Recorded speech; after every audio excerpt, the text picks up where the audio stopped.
It is Kamala Harris. Presumptive Democratic nominee Joe Biden has picked California Senator Kamala Harris as his running mate. The first woman of color in history to be chosen for such a position. Biden chose Harris even though, as a candidate, she attacked him for being a lead architect of the modern criminal justice system. She was the one that took it to him. The senator criticized the former vice president's record on race. I am proud of the work we did reforming a criminal justice system and cleaning up the consequences of the bills that you passed when you were in the United States Senate for decades. The irony of Biden's decision to select Harris, particularly in the wake of widespread protests against police misconduct and racial injustice, is that she has her own troubling record on criminal justice issues, which also came up on the debate stage. She had a police department when she was there that, in fact, was abusing people's rights. The bottom line is, Senator Harris, when you were in a position to make a difference and an impact in these people's lives, you did not, and worse yet, in the case of those who were on death row, innocent people, you actually blocked evidence from being revealed that would have freed them until you were forced to do so. There is no excuse for that. I want Joe Biden to win. It is about everything about criminal justice reform and what we're trying to do in terms of reforming policing. Like Biden, Harris deserves credit for endorsing vital reforms even at this stage in her career. But it's worth setting the record straight about her priorities over the course of her 16 years in public life, before criminal justice reform became front and center for the Democratic Party. I am proud of that work, of being in the position to use the power that I had to reform a system that is badly in need of reform. Harris's record is that of a 1980s-style drug warrior, a defender of dirty prosecutors, and a political opportunist who has made life more dangerous for sex workers. Harris's political rise has been propelled by a years-long, high-profile campaign against alleged sex traffickers. What she's actually done is throw women in jail for having consensual sex, while trampling on the rule of law to advance her own political ambitions. Ignoring the pleas of sex workers and human rights advocates for over a decade, she's fought against campaigns to decriminalize consensual adult prostitution in California. As Attorney General, she created a statewide program to get truckers to report suspected sex workers to police. These policies didn't stop traffickers, but they did land plenty of sex workers behind bars. One of the greatest offenders is Backpage.com. Harris fought to destroy Backpage.com, a classified site that sex workers use to find and screen their clients, even though she publicly admitted that the site's founders, Michael Lacey and James Larkin, were protected from prosecution under federal free speech laws. But tonight, a groundbreaking arrest. But a month before Election Day in her Senate race, Harris went ahead and had them arrested anyway, parading them before the cameras on pimping charges, which were then promptly dismissed by a judge. When Harris got to Congress, she kept up her crusade, becoming a big proponent of the 2018 law known as Sesta Fasta. One cannot cowardly sit behind a computer committing their crime. Quite the contrary.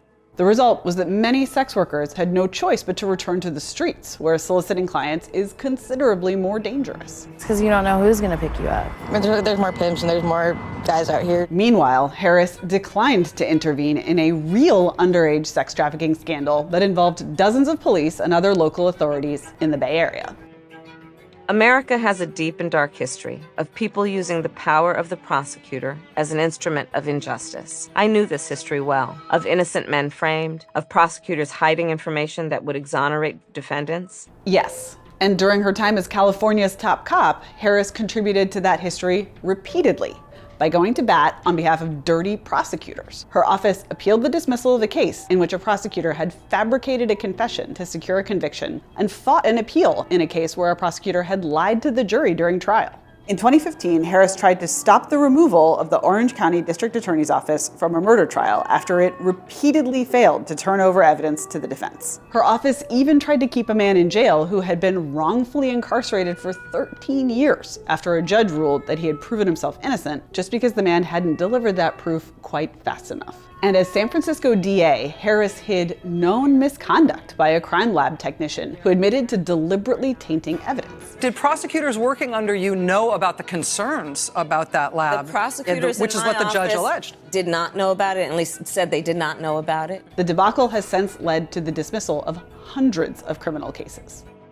Something else it's past time we get done is dismantling the failed war on drugs, starting with legalizing marijuana. Your opponent, Ron Gold, has said that he is for the legalization of marijuana recreationally.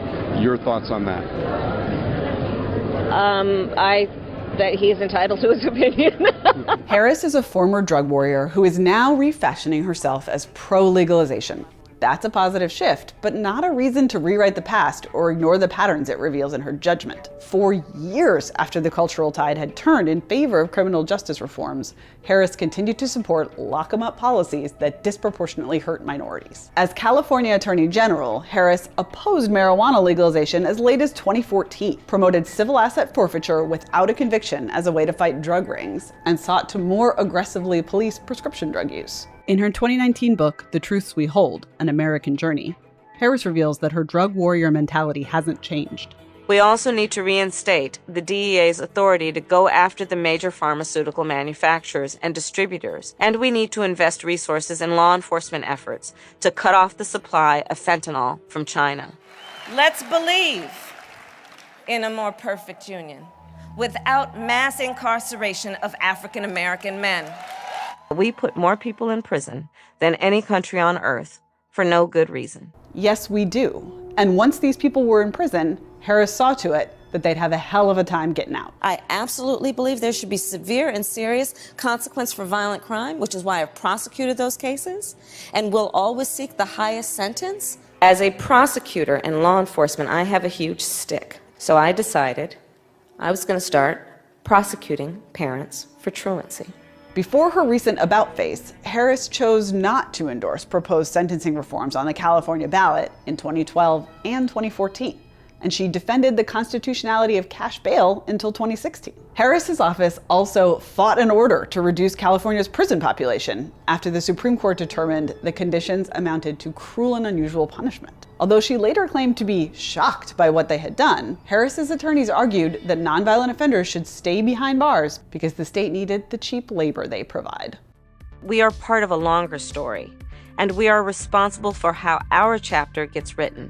As she tries to convince voters to put her a heartbeat away from the presidency, Kamala Harris is trying to rewrite her last chapter, but her record is yet another reminder of the terrible choice voters face in the 2020 election. I think you can judge people by when they are under fire, and it's not about some fancy opinion on a stage, but when they're in the position to actually make a decision, what do they do?